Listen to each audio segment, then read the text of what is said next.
I think companies need to stop treating technology as an expense and start treating it as a strategy. If companies want to be around in the next 20 years, then they need to invest in people operations as much as they invest in field operations. The firm that wins in the future is the firm that creates a culture where people want to work and where they are supported by the tools that they need to build and to do their jobs effectively. And those tools include technology. Companies are also challenged right now with the mass exodus, as I mentioned before, that's going to happen within the next 10 years, where we're going to lose over 50% of the construction workforce. And leaders are struggling with how to transfer 40 years of field experience into a digital format where an early career professional, a 22-year-old, can digest and use it effectively to manage. And so this is the Commercial Builders Network, where trust is restored, power is reclaimed, and legacy is built. Let's get to work. Hello, beautiful people, and welcome to another episode of the Commercial Builders Network. My name is Tanisha Reed, and I am your host. And today we have the beautiful, the magnificent. She is all things construction, and she wrote a book recently that has been released. I love her presence and her essence. And we have Dr. Iris Horsey. How are you today? hi, thank you so much for having me. And I am doing well today. Thank you Awesome. I'm just super excited to be here. Awesome. Awesome. So can you tell the people who you are and what you're known for? I am Dr. Iris Horsey, and I am currently the Director of Industry Advancement at Procore, and now best-selling author of the book, You Can Be Here, A Woman's Guide to Construction Careers. And as far as what I'm known for, I think the best way I could describe it is to summarize it in what I believe is my life purpose, which is to create a construction workforce that reflects the world that we live in. And so I am known for being a professor, being a construction manager, and being an advocate for pursuing careers in construction. Awesome. Awesome. So can we, before we dive into all your many accolades Mhm. and your book, let's speak to Little Irish. And coming from Atlanta, what exposed you to the industry, and how did growing up make you feel that you are adequate for this industry? I grew up very interested in building things and drawing buildings. Like my grandfather was a carpenter, but I didn't really recognize that as a little girl. I just know that he wore overalls. But I didn't know what he did. So the exposure to the industry was definitely not through that relationship. But it was a natural draw for me. Like, I mean, I didn't have a me when I was little. So I didn't know that construction was an option. I didn't know what it was. When I was a little girl, we saw Barbie dolls and images of teachers and nurses, which are all great and wonderful careers. But I wasn't really interested in that. I was interested in building things and drawing things. And my favorite toys were Legos and making models out of Play-Doh. And, I often tell the story about Barbie. My parents would get me Barbie dolls, but I was more fascinated with the accessories, like the Barbie dream house and Barbie's kitchen, because I wanted to put those toys together. I was more Mm. fascinated with putting things together than I was actually playing with the dolls. And I have always been passionate about buildings. I would go downtown with my grandmother and just be fascinated with the skyline of Atlanta. And even growing up, in my early teens, like at 13 years old, that's when I realized that I wanted to pursue a career in construction. We went on a trip to Washington, D.C., and I flew over the Pentagon, and seeing an image of a building that was in a geometrical shape blew me away. I'm like, who came up with that idea? Like, how did they build that? How could we fathom turning a physical structure into the resemblance of a geometrical shape? And I Mhm. was hooked ever since then. And to this day, Washington, D.C. is my favorite city, mainly because of the historic monuments and the beauty of those classical buildings and architecture. Awesome, awesome. Yeah, I'm from PG County, right outside of Oh, DC. yeah. So Makes sense. yeah, it's so funny. It was a year I think I came out of college where I Oh. just like went on a field trip to the different Smithsonians and things because, when you're from somewhere, you don't actually see the value of the architecture and things. So I was like, let me experience this city as a tourist and see what Mhm. other people see. Yeah. Yeah. Oh, yeah, buildings are beautiful. So you've been in the industry 25 plus years. Mhm. And you work across many aspects of the industry, from operations to workforce development. What else we got? Policy. Mhm. Policy. That's pretty dope. Um, when did you realize that this industry needed to be transformed? There needed to be a transformation image wise of the industry. I think, earlier in my career, I mean, when you're going through something, you don't really see it. But then Mhm. as time progresses and you start to experience things and you start to really reflect on where you are, I think the most pivotal moment for me was when I graduated with my PhD in building construction. But before that, I started to notice little things. Of course, being the only person, in the room or on the job site that looked like me. Um, as I transitioned from being in the industry to academia, recognizing that the young women in my construction programs would ask, like, what's it like on the job site? And how do you navigate being a woman in the industry? And then as I progressed in my graduate studies through my doctoral program, there were other women in the program, but, again, there were no women of color. Um, there were, well, no African American women, I should say, let me clarify.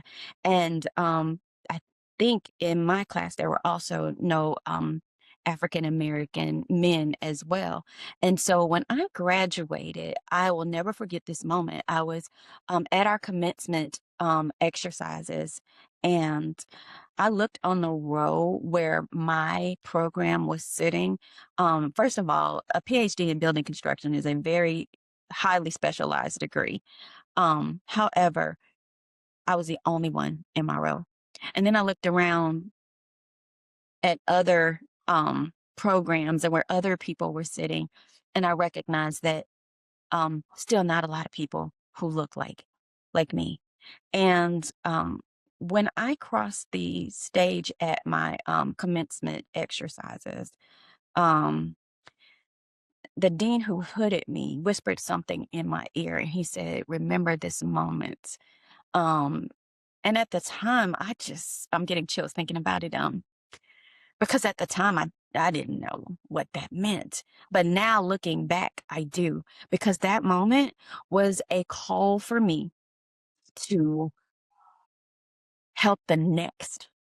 And I think it was then that I really realized that this industry, though wonderful and magnificent, it has not been exposed to everyone. You asked just a few minutes ago about how I got into construction, and it was just natural passion. However, there are plenty of people who get in construction that didn't know what construction was. They had no idea it was an opportunity.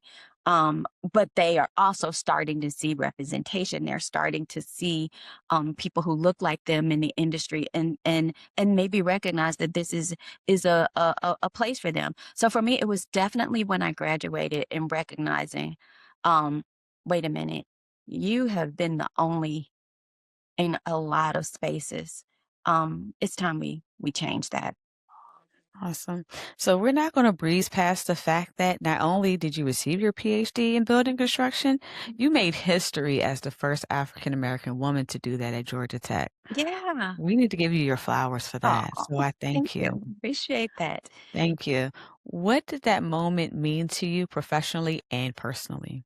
So I think most people, when they graduate, they are super excited. It's over. They're, putting on their cap and gown. They're dancing and singing and rejoicing. For me, I felt a weight. It was like a burden. I've Mm, shared the story.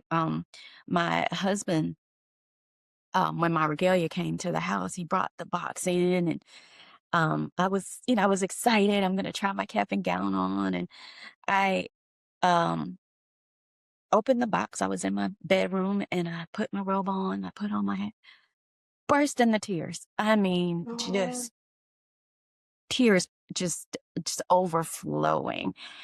And they were not tears of joy. mm, They were tears of my grandfather who had worked before me, the little girls who didn't know that this was an opportunity for them. So the weight that I felt was also the calling to do the work that I'm currently doing right now. Granted, I was excited that I graduated, that's but and only by the grace of God was I able to do that. Amen. But I am I also recognized in that moment that there was a calling on my life to do something about the industry, um, and not just build it, but to focus on the people in it. And Yeah. so, for me, I was excited about earning a PhD in building construction, but I'm even more excited about helping the people in the industry and being able to help change and transform the construction industry. Has there ever been a time when you have considered giving up, and what made you keep going? Yesterday? No, just kidding. Yes. Oh my gosh. I think not just in construction, but in any industry and in life, you're going to face challenges. And there are going to be times where you just absolutely want to give up. And over the course of oh my goodness, I'm not even going to believe I'm going to say this, the almost 3 decades that I've been in this industry, there have been challenges along the way. And if you were to kind of break down the milestones and the journey in my career to where I have come today, there have been a lot of tears. And some of those challenges have come from not feeling like you fit in or you belong. Um, Having imposter syndrome. You put in the work, you know your stuff, and yet you still feel like, "W- why me? Why am I here?" And recognizing, I think one of those moments, and that's the title of my book, You Can Be Here. One of those moments was actually sitting in a classroom at Georgia Tech. And boy, it was heavy. We were going through some statistics. We were talking about models. It was extremely high tech, the conversation we were having. And mind you, when I went back to pursue my doctoral degree, I had been out of school for forever. So, Mhm. just catching up with some of the things that I had missed out on and learning some of the new knowledge and new practices was a learning curve for me. And I sat in this classroom and I'm looking around at all these smart and intelligent people. And I asked the question, why am I sitting in this room?" And then anyone who knows me knows that I'm a devout Christian. And I heard the Lord say, "Because you're smart too." And Okay. I started to realize, oh, the question isn't, you know, why am I like in this space? The question is, I am, and I'm supposed to be, and I can be in this space because I'm equipped to do this work. And so Absolutely. that was definitely an eye-opening private conversation that I had with myself in that space. And then I started to realize I needed to own it. Um, I had other challenges every level, from going from being in the industry from a construction manager to transitioning into academia was also a step. There were many nights that I would go home crying while I was in grad school, because at the time I had a bachelor's degree, I had a master's degree, I had a great job. I was the director of a construction management program at a technical college. Like, I didn't have to go back to school and get a Mhm. PhD. So there were many nights that I would be coming home crying because it was a lot. But through my faith and through just believing in myself and determination, and of course the support of my family, um, I was able to get through it. And even though you have these obstacles and challenges in whatever field or in your life, um, just knowing that you can do it, um, and having that self-motivation is what can absolutely get you through. Awesome. So I'm a Christian as well, and I there's a sermon I watch at the beginning of each year. It talks about being in the kingdom. Mm. And one of the things, my favorite things that he speaks about is this false humility that Christians have of, if God makes it okay, if I'm supposed to be here. No, I was made to be here. I belong Mhm. here. And Yeah. it's taking that aspect that, I always say, who my daddy is? Okay. Like, And who my daddy is. Like, so taking that posture that, no, no, no, no, I belong here. I am more than capable of doing these things. And though you absolutely. are going through the process and understanding that, it might get hard, things happen, life gets hard. That doesn't ever should you question your position and stance of Absolutely. who you are and Nope, you whose were you made are. for just a time as this. Absolutely. Amen. Amen. So moving on, you speak a lot about future proofing the workforce inside Mhm. of construction. Mhm. For somebody that's outside of the industry or maybe even looking to get in, what does that look like? What does that mean? So, um, for people who are in the industry, these data statistics are very current and very relevant. We need 500,000 construction workers, professionals over the next 4 years to meet demand. Not to mention the AI boom that's happening right now. With the data center construction that's underway, we have um, tech companies investing uh, anywhere from $5 to $7 trillion in the building of this infrastructure. Somebody's got to build it. We're already at a deficit. We need everybody from construction managers to the trades. One of the highest um, in demand construction careers right now are electricians. We need electricians to help wire these facilities. We need plumbers. We need mechanical contractors, and we need construction managers to manage the whole thing. So, for someone who may not be familiar with the industry, construction is in the process of transforming. It is no longer my grandfather's construction industry. Mhm. And yes, you may have worked with or understood construction to be hammer and nails. While it is not just hammer and nails. It is a data industry. In construction, we are not just working with our hands to physically build things. We're also using our intellectual infrastructure. We need to understand data. We need to understand how robotics work. The industry is definitely transforming to align with the new technological era that we're in. Awesome. So, how do you think that the industry needs to rethink the way it trains, recruits, and bring on more people to fill in these gaps? Yeah, I think it kind of alludes to what I was just speaking about before.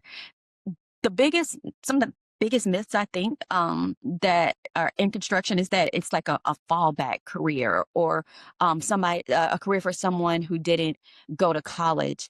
And the reality is, like, the modern construction industry, the industry that we are living in right now, is a high stakes problem solving, engineering, a massive financial management. type of industry. And the myth that construction is dirty, dark, and dangerous, I will have to say, yes, construction is hard work, but it is also an industry where we focus on data and we focus on technology that's helping us to this massive cultural shift that we're having, and it has become one of the most sophisticated environments to work in. Awesome. So you have crossed between the industry, education, technology, all the things. How should they work better together um, in order for this pursuit to happen? Yeah, absolutely. So whatever your education medium is, you're going to learn something about construction, whether it's, construction management, whether it's learning an actual trade, wherever you're getting your knowledge, it must align with where the industry is going. And I think the connection between industry and academia and other learning environments has to work hand in hand. We are This industry, like I said, is transforming, and without these connections together, we won't succeed.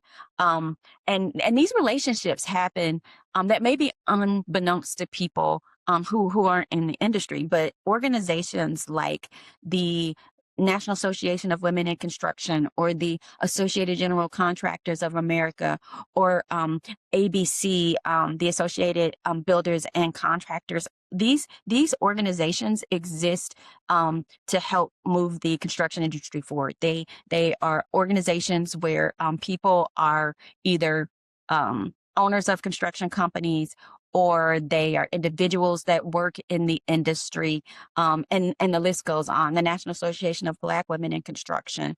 Um, uh, Tradeswomen Build is another organization for women, and again, there are just a number of organizations that actually are connected to our academic institutions, and so having these relationships are like the key to us moving forward. Awesome. So you are currently the director of advanced Industry industry event. advanced investments, Mhm. yes, at Procore. Yeah. With this position, how are you helping to implement some of these blends of education and technology with Procore as a critical tool in the industry? I love that you asked that question. First of all, Procore is the leading construction management software focused solely on the construction industry. It is a global SaaS company, and our vision is to improve the lives of everyone in construction. And the mission is to connect everyone in construction on a global platform. And that has never rang true more than in this moment right now. Um, and the work that I get to do, I don't work directly with the actual technology itself. Leading the industry advancement team, I get to focus on just that, advancing the industry, serving the construction community. And that construction community includes the entities that you just mentioned. So colleges and universities, my team ensures that the latest in construction technology are at the fingertips of students and early career professionals entering into the industry, so that when they graduate from school, they're ready to hit the ground running with knowing the latest in technology. It's also helping construction companies because now they're getting early career professionals, new talent coming in who already are abreast on of the new technology that's out there, and how to help them build better and build more efficiently through technology.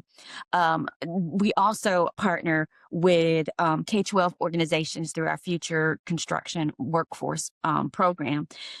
Programs like the ACE Mentor program, or Heavy Metal Summer Experience. We are literally sitting down with high school kids and elementary school kids and exposing them to construction career pathways. Our team is really focused on advancing the industry through helping it with its biggest challenge, which is the current construction labor crisis, and helping to ensure that construction is the career of choice is how we do that. And we do that through a number of initiatives. We host construction education days at our offices where we bring kids in to learn about construction technology and learn about the industry. And again, it goes back to that partnership piece that I was talking about and making the connection between industry, academia, and the workforce. And our team also provides educational tools that are free. They're on-demand courses, over 100 courses through our Procore Academy, where anyone, whether you're in the industry or not, or you want to learn about the latest trends in technology and in construction, we have courses around that. We have a recent course on AI in the industry. We have a course on safety. We have a course on construction safety. We have a course on innovation in the industry. We have courses that just span the whole gamut of construction and what anyone would want to know about. And so this is my team, and this is what we do. Awesome. How do you guys make sure that it's inclusive um, when you guys are looking at bringing these different initiatives on and things of that nature? Because a lot of times, I know you guys are going into the schools and you're collaborating, but are you guys targeting specific communities? Is it kind of like a free for all, whoever is interested kind of deal? How are you guys doing that? Absolutely. And 36, 53% of the construction workforce is anticipated or expected to retire. The construction industry is almost 90% male. So if you do the math on that, um, and the majority of those males are white males, and so if you do the math on that, there is an entire demographic that's missing from that space. Women make up almost 50% of the workforce in general, and only roughly 10 to 11% of the construction workforce. With this mass exodus happening in the next few years, in less than 10 years, we need everyone to build. We need um, people from all backgrounds. We need all hands on deck in order to meet the demand for this industry right now. So, one of the things that we do is we partner with an organization called Construct Reach. Construct Reach is an organization that focuses specifically on targeting kids in all areas and particularly demographics that may not have been exposed to construction. And we partner with them through hosting these I Built This events. And these events center on exposing kids to construction career pathways. Careers in the trades, careers in construction technology, the full gamut of construction opportunities. And so that's just one way that we connect and that we support. Awesome. It's interesting. This is actually where my heart is right now. Like, this is my new mission. Because I come across kids all the time who have no direction of what they really want to do. Mhm, I went to college, I have a master's degree, mhm. kind of starting to touch what I went to school for now. But even still, in between the time, it's like I'm trying to find my love and my passion. Mhm, And I have this connection to hope for children and for those that are underserved completely. And I came mhm, across this young man who was walking at Walmart, and I was telling him about the podcast. I'm like, sometimes you're not destined for college. What are some other options that you could, think about? He's like, that's funny you say that because I'm in college right now and I feel stuck. I feel like I don't belong here. I'm not doing well. I said, go get you a trade. I said, they mhm, can never take that from you. I said, every building that is here has pipes running through it, has running water. Try to go too long with the heat being too hot and it being not cold enough, mhm, And electricity. I told him that is running through every single building. Nobody can ever take it from you and you won't be in debt. He said, I'm about to go look into it. And it's like just that spark of hope is what gets me excited. So I love what you guys are doing. Oh, thank you. And it's young men like that and just those opportunities to expose people to obviously he hadn't thought about construction being an opportunity for him. And so Yeah. getting that word out is my passion and it's part of my purpose. Awesome. I love that. This is awesome. So this actually is a perfect time to segue into the purpose that you have right now, which is this amazing book that you have just released. You Yeah, can be here, a woman's guide to construction careers.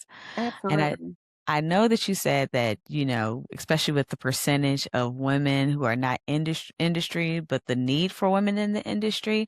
Aside from that, what has inspired you to write this book? Um, the little girl in me that didn't have the me to look up to or to ask the questions about. I wrote this book because in the work that I do, whether it's the work through Procore or just volunteering or even through teaching, recognizing all the questions that I would get from the women, um, whether I'm at a conference and someone's like, "Oh, you're in construction. How did you do that?" Or it could be a construction conference and being a woman in the industry. How do I advance? How did you make those transitions to advance in your career? Or when I was department chair, it would I would get so many young women asking me like, how, do you navigate this career? And so it dawned on me, I started getting a lot of people reaching out to me from LinkedIn, and I don't know how to say no. So when people want to interview or they want to stop me and talk, I want to do all these things. But I was like, what is a way that I can just mentor everybody at one time? And maybe I should put it in a book. And so that is how the book came out. It is a tool to help with my mission to help advance the industry. And I created it because recognizing the gap that we have, and also recognizing the labor crisis that we're in, I knew that this needed to be written and it needed to be written now. Absolutely. So why is it that you think that construction is not it's clearly in front of us, but why do you think that many people don't realize the opportunity that exists in construction? In my book, I talk about, I think this is like in the very beginning in the introduction. Um, and it talks about the images that we're used to seeing. Even today, and I'm probably going to do this study, if you asked a group of young kids, and I had often when I go to classrooms or I go and talk to kids in schools, um, I will hold up different pictures and ask them, like, who do you think is the person that works in construction? And it's usually not the women that they pick. And Mm. so, the representation at an early age, early exposure is where we as an industry, construction have really dropped the ball. Now we're doing better. What you're starting to see are companies really highlighting the diversity within their companies. You can go on YouTube, you can go on TikTok, you can go on any of the social media outlets or any of the construction companies' website, especially large construction companies. They are promoting women, they are promoting people of color, they're embracing the diversity that they have within their corporate culture. Because when you do that, when people can see themselves in an industry or in a place, it definitely helps create and draw more people to that industry. And so I think part of the challenge we've had was making construction accessible to everyone. Again, This is why I wrote the book. You can be here, letting women know that you can be here. You can be her. You can be a woman in the industry. One of the things I highlight in the book are professional women in the industry that have done amazing things, from project engineer to CEO, from owning their own trade company, being being a CEO of a steel company, from being an attorney who inherited their father's construction business and like killing it. And so just wherever your entry point is, you can be in this industry. I have a young woman who was in college at the time of the book, who's now graduated, who's full force working into her construction career and is thriving. So wherever you are in life, in pursuit of your career, whether you're undecided, whether you want to explore a construction career, that brings me to another point that I point out in the book. In my experience, um, I would teach a class, and an introduction to construction class, and it would be filled with around 115 to 120 students. And I would ask a simple question in that class, and it never fails. The response would be one of three things. I would ask, um, how did you get into construction, or how did you pick construction as being your major? And students and I'd have like five multiple choice questions for them to respond to. Like, it's been a passion for you. You've always known, um, you're just trying it out. You're actually in another major and just kind of want to see where things are. Um, you want to be in the built environment, but not exactly sure where. So, sometimes students come from architecture, they come from engineering, and then decide that they want to pursue a construction career. And then, my parents just made me do it. And so, I ask these questions, and the results I get, I consolidated into like three categories. You're either an explorer, a naturalist, or a legacy. A naturalist is somebody like me, just naturally drawn to the built environment. Even though I said my grandfather was a carpenter, that's not what drew me to buildings. I've always loved them. I've always liked building with my hands. I was naturally drawn to the built environment. An explorer is someone who maybe is changing their career. So they want to explore a construction career. Maybe they are a very business savvy person and they want to start a construction business. They want to explore construction. Maybe it's someone who's changing their major, like a college student who wants to explore something else. And then there's the legacy, which is construction has typically been in a career where the company business is passed down from generation to generation. And oftentimes, you'll have a woman who actually is a legacy, what was probably also a naturalist, but wasn't exposed to the construction career. Because as young girls, we weren't given the tools and the hard hats and the things that we were given the dolls. And this could have been somebody who's always like me, that was passionate about building, but just didn't know that there was a way to go. But legacies are people who it was in your family, you have a relative, or you have a family business in construction. And so those three categories is where I've often seen where people landed and how they've kind of come to being in construction. So, what are some career paths inside this industry that many people may overlook or don't even think about? Okay. So, as I mentioned before, we are definitely in this digital transformation period for construction. And some of the careers that people don't think about are those tech savvy careers in the industry. When I started out, you could absolutely work in the trades. You could be a construction manager, which I didn't even know was a thing when I first started. I initially went to school. My undergrad was at Tuskegee University, and I started out as an architecture major. Remember, I said I like to draw buildings too. And so naturally, architecture seemed like a good fit. It wasn't until I had an internship at an architectural firm that they put me in their construction management department. I didn't know construction management was a thing. So I went back to school. I didn't even recognize that construction management and architecture were under the same umbrella. And so I decided to dual major in construction management and realized that I like more I was more passionate about the operations and how things worked and how to make things better on operationally as opposed to physically building or drawing. And that's how I got into construction management. And so one of the career paths and opportunities in the industry that people don't even think about is being a pre-construction manager. I bring this up because this is the architect of the budget and strategy of a building. And so people who may be watching this, like, budget strategy, wait a minute, are you talking about like numbers? Yeah, I'm talking about numbers. In construction, you have to know math, you have to know numbers. And I don't want to scare people away by saying that because that's not the only thing that we do.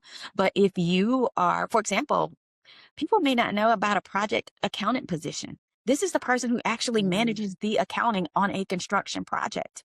So could you be an accountant and work in construction? Absolutely. And some of the positions that you don't hear about are some of those new tech positions that didn't even exist when I started out, like a drone pilot or surveyor. This is somebody who uses aerial technology in real time to inspect job sites. Building information modeling or BIM manager. This is somebody who manages the 3D modeling of a project. And so these are career opportunities that didn't even exist 20, 30 years ago. Awesome. So, how important is mentorship to be successful in this industry, and how do you find a good mentor? Mentorship is extremely important, and it's important particularly for women and those underrepresented because we don't know about the opportunities that are with us, and oftentimes that are available, I should say, in the industry. And oftentimes when we're with or when we belong to a construction organization or work for a construction company, we don't know how to navigate advancing in the career. And so having a mentor, someone who could help be that guide, be that coach to help you is key, is essential. And not only do you need a mentor, but you need what we call a sponsor. A mentor is going to advise you. They're going to help you um, be aware of the opportunities that you could pursue and persist in the industry, but a sponsor is going to help you get to that next level. They're going to say, hey, you need to be on this project. They're going to physically walk you through how to get to that next level within the organization that you're in. Awesome. So, you've not only, I guess, been a mentor, but you've actually structured mentorship programs and opportunities, initiatives. What does it take to actually build a program like that and have it be able to scale as well? One example could be when I was working with the National Association of Women in Construction, um, and partnering with the Women in Construction program that I started at Kennesaw State University. We had a group of young ladies who wanted to who I reached out to and said, hey, let's start a Women in Construction organization. And they agreed. Um, I was also a member of the National Association of Women in Construction, and recognizing that they had a national program, I thought, hey, why don't we connect the future generation, the students that are in college right now pursuing construction careers, with professional women who are already in the industry to help them navigate that transition from being a student to actually being an early career professional. And once that happened, what we started seeing, I mean, the mentors, first of all, are amazing. People who mentor are giving of their time, and they're giving of their intellect, and they're giving of their resources, and they are able to help the mentees advance and get to that next level. My personal experience, I had a mentee who in interior project management for in interior design, Mhm. but she wanted to get into construction management, actually physically building construction projects on the commercial side. And so she was already in school in construction management, but didn't know how to make that transition to where she was. She wasn't working on the side where they were actually building things. So they had a construction management department. So I advised her to um, speak to someone in the construction management department internally to transition to a different department in construction management where she was getting now exposure to being on a job site and understanding how construction actually worked. And I also, through connections, was able to advise her on a job opportunity with a company that was looking for to hire a project engineer, which she was a perfect fit for.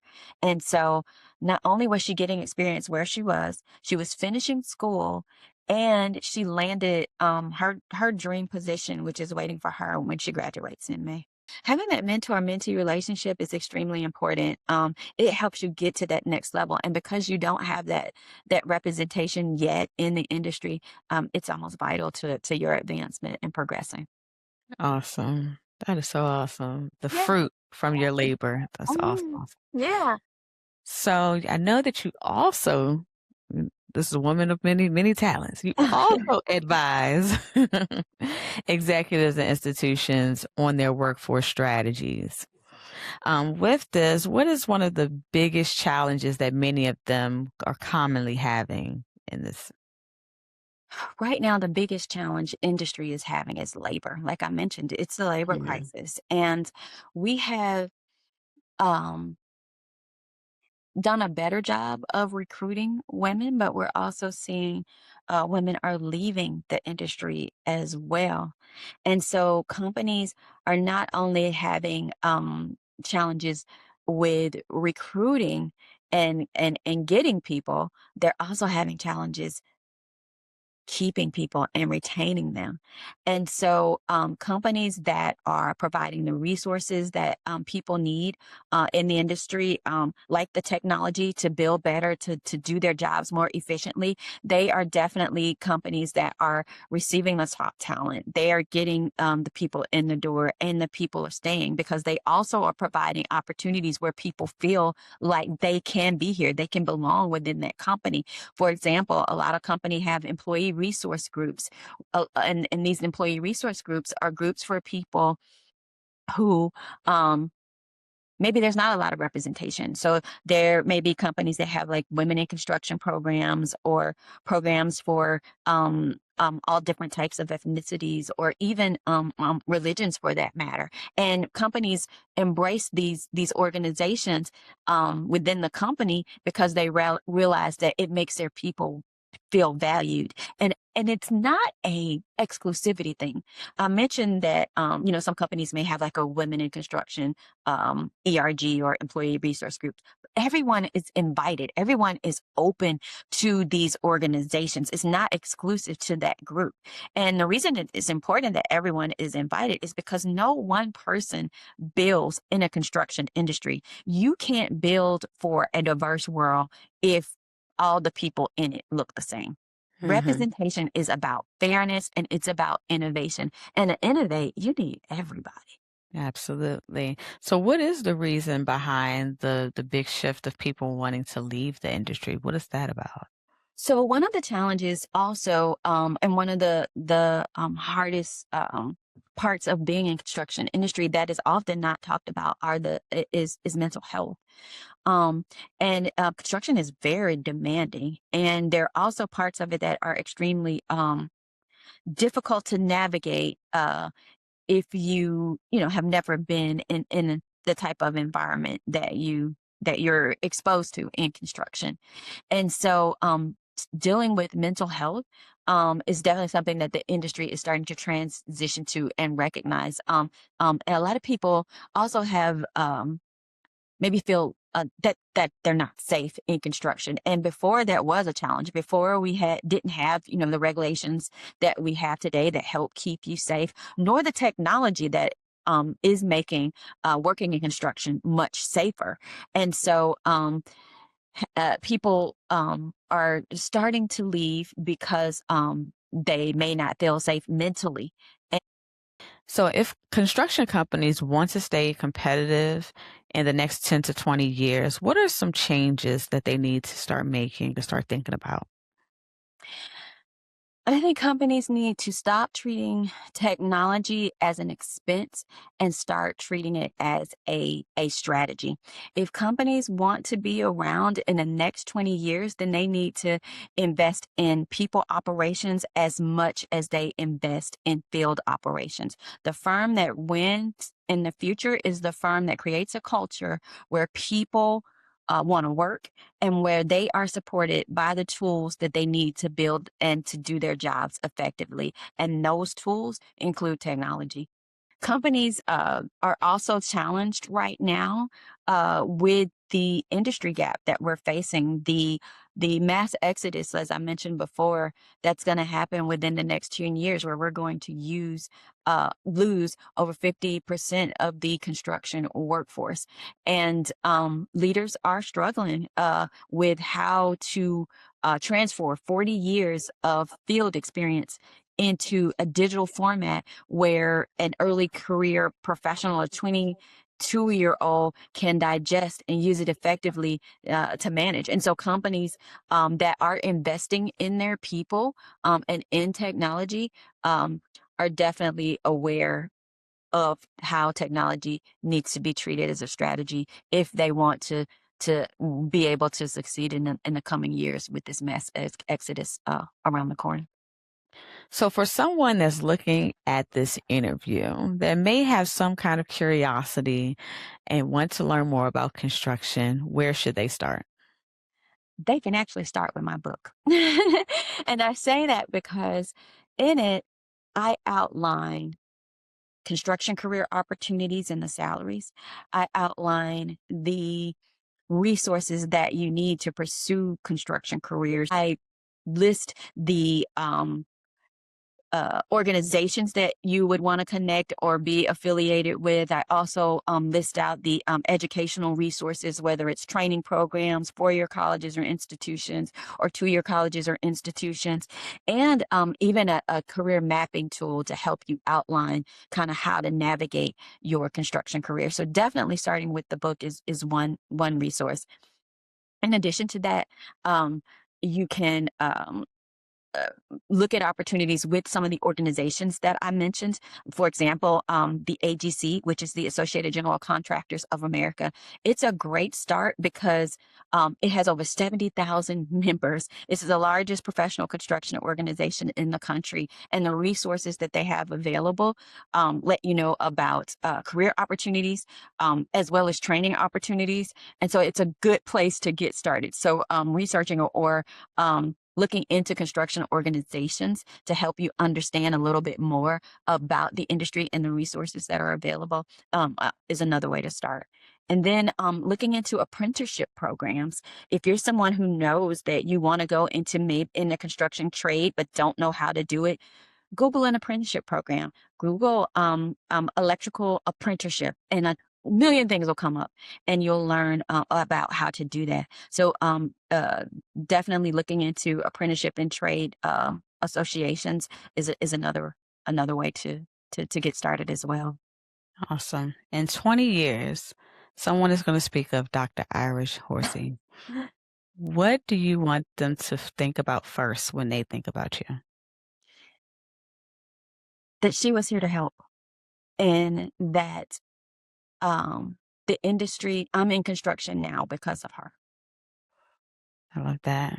Mhm. Where can we get this wonderful book? So the book is available on all major retailers at all major retailers. So Amazon, Barnes and Noble, Walmart. You can also purchase it as an ebook on um uh, Kindle. Sorry. It just escaped me. But yeah, and so it's available at all major retailers. Do you have any signing opportunities, like Yes, in-person I opportunities? do. I do. We did our official book launch last week at Georgia Tech. But I will be hosting additional book launches. We'll be doing a road show. I'll be visiting colleges and universities as well as organizations. So to learn more about where I'll be, you can visit my website at irishhorsey.com, and you can go under the events tab, and it will provide a list of all my upcoming speaking engagements, book signings, as well as roadshow opportunities at colleges and universities. Awesome. This has been wonderful, Dr. Horsey. I appreciate your time. Thank Well, you. thank you. Thank you for having me. It's truly been a pleasure. Likewise.